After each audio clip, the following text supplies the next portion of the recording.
കേരളത്തിലെ നെട്ടുകാൽത്തേരിയിലെ BrahMos missile India നിർമ്മിക്കുന്നു.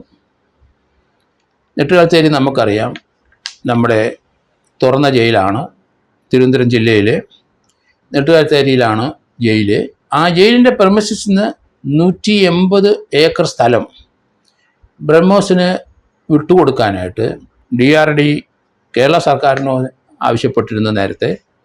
അതിനിപ്പോൾ ഒരു സുപ്രീം കോടതി അംഗീകാരം ഇന്ന് വന്നിരിക്കുന്നു.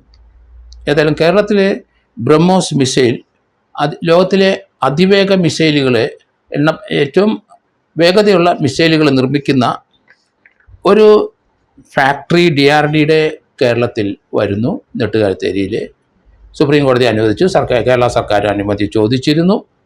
എന്തായാലും കേരളത്തിലെ ജോലി സാധ്യത വളരെ കൂടാനുള്ള ഒരു സ്ഥിതിവിശേഷം ഉണ്ടാകും എന്നാണ് എനിക്ക് തോന്നുന്നത്. കാരണം ബ്രഹ്മോസ് മിസൈലിലെ അവിടെ ധാരാളം പേർക്ക് അതുമായിട്ട് ബന്ധപ്പെട്ട് ജോലി ലഭിക്കും. ഇന്ത്യയിലുള്ള പലർക്കും അവിടെ ജോലിക്ക് സയൻറ്റിസ്റ്റുകൾ വരും. കേരളത്തിലുള്ളവർക്കും അത് തീർച്ചയായിട്ടും അതുകൊണ്ട് പ്രയോജനപ്പെടും. പക്ഷേ ലോകത്തിൻ്റെ ശ്രദ്ധ ആകർഷിക്കാൻ പോകുന്ന ഒരു ഏരിയയാണ് നെട്ടുകാൽത്തേരി എന്ന് വരാൻ പോകുന്നു. കാരണം കടലിനോട് അടുത്തുള്ള സ്ഥലമായിരിക്കണം. തിരുവനന്തപുരം ജില്ല കടലിനോട് അടുത്ത് കിടക്കുന്നതാണ്. അതിന് സദേൺ കമാൻഡിൻ്റെ ഹെഡ്ക്വാർട്ടേഴ്സ് ഇപ്പം തിരുവനന്തപുരമാണ്. കഴിഞ്ഞ ദിവസം നമുക്കറിയാം ശംഖുമുഖത്ത് അവരുടെ പ്രകടനങ്ങളൊക്കെ നമ്മൾ കണ്ടു. അപ്പം ഇനി കേരളം എന്ന് പറയുന്നത് ലോകം മുഴുവൻ ശ്രദ്ധിക്കുന്ന ഒരു സ്ഥലമായി മാറും. പ്രത്യേകിച്ച് കൂടുതൽ നമുക്ക് സെക്യൂരിറ്റി പ്രശ്നങ്ങളും ഇവിടെ ഉണ്ടാകും. കാരണം ലോകത്തിലെ മുഴുവൻ രാജ്യങ്ങളും അല്ലെങ്കിൽ ഇന്ത്യയോട് അടുപ്പമുള്ളവരും അല്ലെങ്കിൽ ഇന്ത്യയോട് എതിർപ്പുള്ളവരും ഒക്കെ ഈ ബ്രഹ്മോസിൻ്റെ ആസ്ഥാനം കേരളത്തിലാണെന്നും അത് നെട്ടുകാൽത്തേരിയിലാണെന്നും തിരുവനന്തപുരം ജില്ലയിലാണെന്നും ഒക്കെ അവരിതെല്ലാം എപ്പോഴും ശ്രദ്ധിക്കുകയും അത് കോൺസെൻട്രേറ്റ് ചെയ്യുകയും ചെയ്യും. അതുകൊണ്ട് സെക്യൂരിറ്റി ആസ്പെക്റ്റ് ഇനി വളരെ സൂക്ഷിക്കണം കേരളത്തിൽ.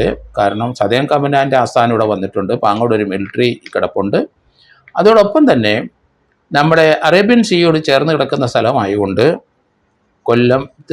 കൊല്ലം തിരുവനന്തപുരത്തിനൊക്കെ കൂടുതൽ പ്രാധാന്യം ഇനിയുണ്ട്. തിരുവനന്തപുരത്ത് സദേൺ കമാൻഡ് ഇന്നലത്തെ അവരുടെ അഭ്യാസ പ്രകടനം ഒക്കെ നമ്മൾ കണ്ടു. കോരിത്തെരിപ്പിക്കുന്ന അഭ്യാസ പ്രകടനങ്ങളൊക്കെ ആദ്യമായിട്ടാണ് തിരുവനന്തപുരം നിവാസികൾ കാണുന്നത്. ഇന്നലെ മഴയായിരുന്നെങ്കിലും ശംഖുമുഖത്ത് ആ പ്രകടനം നടന്നു. ഏതായാലും ലോകത്തിലെ ഏറ്റവും വേഗതയുള്ള മിസൈലുകളാണ് ബ്രഹ്മോസ്. നമ്മളോടൊപ്പം കടപിടിക്കുന്ന നമ്മളതിലും കുറച്ചുകൂടെ അഡ്വാൻസ്ഡായ റഷ്യയുടെയും ചൈനയുടെയും അമേരിക്കയുടെ ഉണ്ടെങ്കിലും 3-ാം സ്ഥാനത്ത് 4-ാം സ്ഥാനത്ത് നമ്മൾ നിൽക്കുകയാണ്. ബ്രഹ്മോസ് മിസൈൽ നമുക്ക് നേരത്തെ ബ്രഹ്മോസിന് തൊട്ട് മുമ്പ് അഗ്നി എന്ന് പറഞ്ഞ അഗ്നിയുടെ ബ്രാൻഡുള്ള ഒരു മിസൈൽ റേഞ്ചായിരുന്നു. ICBM റേഞ്ച് ഇൻ്റർ കോണ്ടിനെൻ്റൽ ബാലിസ്റ്റിക് മിസൈൽ ഉണ്ടായിരുന്നു നമുക്ക്. അത് 5000 കിലോമീറ്റർ വരെ അറ്റ് സ്ട്രെച്ചിൽ പോകാൻ കഴിവുള്ളതാണ് അഗ്നിവീർ. ഏതായാലും ഇപ്പോൾ അതിനുശേഷം നമ്മൾ ബ്രഹ്മോസിലേക്ക് വന്നു. പാകിസ്ഥാനുമായിട്ടുള്ള നമ്മുടെ ഈ അടുത്ത കാലത്തെ യുദ്ധത്തിൽ ബ്രഹ്മോസിൻ്റെ മിസൈലിൻ്റെ പ്രകടനം നമ്മൾ കണ്ടു. ഏതായാലും ന്യൂക്ലിയർ വാർഹെഡുള്ള മിസൈലുകൾ ലോകത്തിലെ അമേരിക്കയ്ക്കും റഷ്യക്കാണ് ഏറ്റവും കൂടുതൽ. 12,500 എണ്ണം ഉണ്ടെന്നാണ് പറയപ്പെടുന്നത്.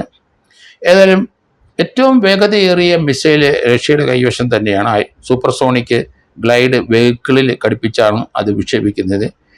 അതിന് ചൈനയുടെ കൗണ്ടറുണ്ട്. DF4 എന്ന് പറഞ്ഞാൽ അവരുടെ കൗണ്ടർ മിസൈലുണ്ട്. എന്തായാലും തിരുവനന്തപുരത്ത് ബ്രഹ്മോസ് മിസൈലിൻ്റെ ഒരു സ്ഥാപനം വരുന്നു.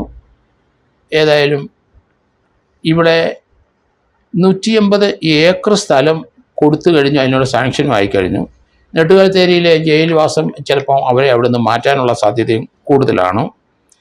എന്തായാലും കേരളത്തിൻ്റെ കൂടുതൽ സെക്യൂരിറ്റി ആവശ്യമായിരുന്നു. കാരണം സദേൺ കമാൻഡ് വന്നു, ഇപ്പം ബ്രഹ്മോസ് വരുന്നതുകൊണ്ട് സെക്യൂരിറ്റി ആസ്പെക്റ്റ് വളരെ ഇമ്പോർട്ടൻ്റ് ആണ്. ട്രിവാൻഡ്രം എയർപോർട്ട്, ട്രിവാൻഡ്രത്തെ സദേൺ കമാൻഡ്, അതുപോലെ പാങ്ങോട് മിലിറ്ററി, അതുപോലെ തന്നെ ട്രിവാൻഡ്രത്തെ എയർപോർട്ട്, അതുപോലെ നമുക്കറിയാം വിഴിഞ്ഞത്തെ ഇൻ്റർനാഷണൽ സീപോർട്ട്.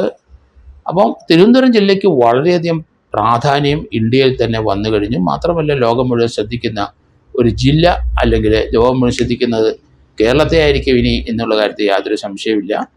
അതുകൊണ്ട് സുരക്ഷിതമായ ഒരു അന്തരീക്ഷം കേരളത്തിലുണ്ടാകണം. സുരക്ഷിതത്വത്തിന് വലിയ ഇമ്പോർട്ടൻസ് സർക്കാരും അതുപോലെ ഗവൺമെൻറ് ഓഫ് ഇന്ത്യയും കൊടുക്കണം ഇനി കേരളത്തിന്.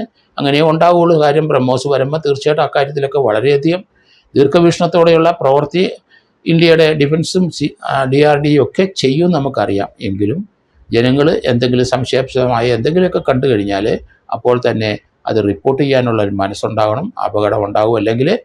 അതുകൊണ്ട് ഇവിടെ ബ്രഹ്മോസിൻ്റെ വരവിനെ കേരളം വളരെയധികം ആദരവോടെ സ്വീകരിക്കുന്നു എന്നാണ് ഇപ്പം മനസ്സിലാകുന്നത്. അങ്ങനെ ഒരു തീരുമാനം എടുത്ത ഗവൺമെൻറ് ഓഫ് ഇന്ത്യയെ അഭിനന്ദിക്കാതിരിക്കാൻ കഴിയില്ല. അങ്ങനെ ഒരു തീരുമാനം ഇവിടുത്തെ സംസ്ഥാന ഗവൺമെൻറ്റും അതിനുള്ള സൗകര്യങ്ങൾ കൊടുക്കാൻ റെഡിയാണ്, അതിന് സ്ഥലം അനുവദിക്കാനും റെഡിയാണ് എന്ന് തന്നെ അവരും റിപ്പോർട്ട് ചെയ്തിരുന്നു. ഏതായാലും കേരളത്തിലെ ജനങ്ങൾക്ക്, വളരെ വിദ്യാഭ്യാസമുള്ള ജനങ്ങൾക്ക് നമുക്ക് അറിയാം, ഹൈലി ക്വാളിഫൈഡ് ആയിട്ടുള്ള കുട്ടികൾ ധാരാളം കേരളത്തിലുണ്ട്. അവരെ ഇവിടെ തന്നെ കുറേയൊക്കെ ആൾക്കാരെ അക്കോമഡേറ്റ് ചെയ്യാനുള്ള സംവിധാനം ഇതുമായിട്ട് ബ്രഹ്മോസ് വരുന്നതോടെ ഉണ്ടാവും. ഇതുമായിട്ട് ബന്ധപ്പെട്ട് പല സൈഡ് ഇൻഡസ്ട്രികൾ വരും. അവിടുത്തെ മറ്റ് കച്ചവട സ്ഥാപനങ്ങളെല്ലാം ഡെവലപ്പ് ചെയ്യും. ഏതായാലും തിരുവനന്തപുരം റൂറൽ നമുക്കറിയാം, നെട്ടുകാഴ്ത്തേരിയും അതുപോലെ കട്ടാക്കട, നെടുമങ്ങാട് ആ ഒരു ഭാഗത്ത് ഡെവലപ്മെൻറ്റ് വളരെ അതിവേഗം ഇനി മുന്നോട്ട് പോകും എന്നാണ് ഞാൻ കരുതുന്നത്.